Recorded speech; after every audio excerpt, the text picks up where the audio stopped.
Russian President Vladimir Putin has once again denied that Russian troops are operating inside Ukraine. The comments came at Putin's annual year-end press conference, in which he suggested that NATO and the European government are responsible for the conflict currently raging in Ukraine's eastern Donbas region.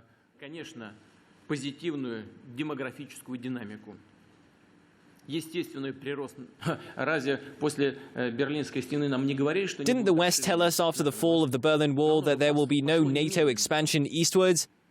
It began immediately after, 2 waves of expansion. Isn't it a wall? Yes, they haven't dug it out. It is a virtual wall, but they have started to create it. What about the missile defense system next to our borders? Isn't it a wall?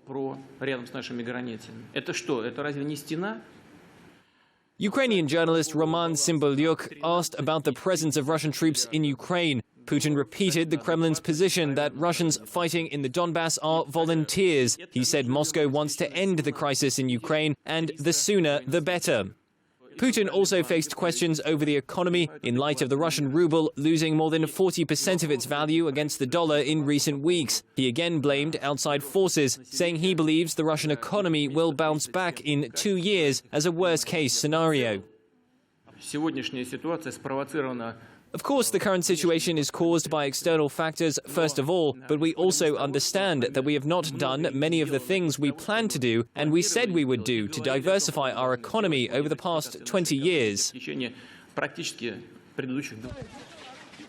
Outside the press conference venue, meanwhile, police arrested at least 20 protesters who took part in an unsanctioned demonstration. The call for a protest was made via social media shortly before the news conference was due to start.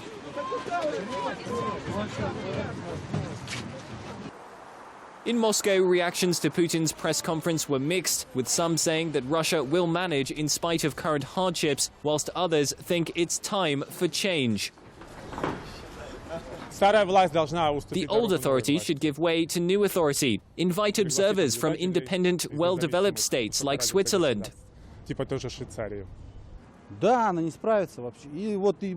Yes, the authorities won't manage, and the youth are growing, so a leader is needed, and then everything will become normal.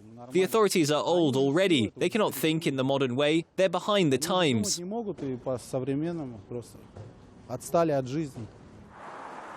Russia's economy is heading into recession in what one minister has called a perfect storm of low oil prices, Western sanctions, and the crisis in Ukraine. The ruble is down 46% against the dollar this year.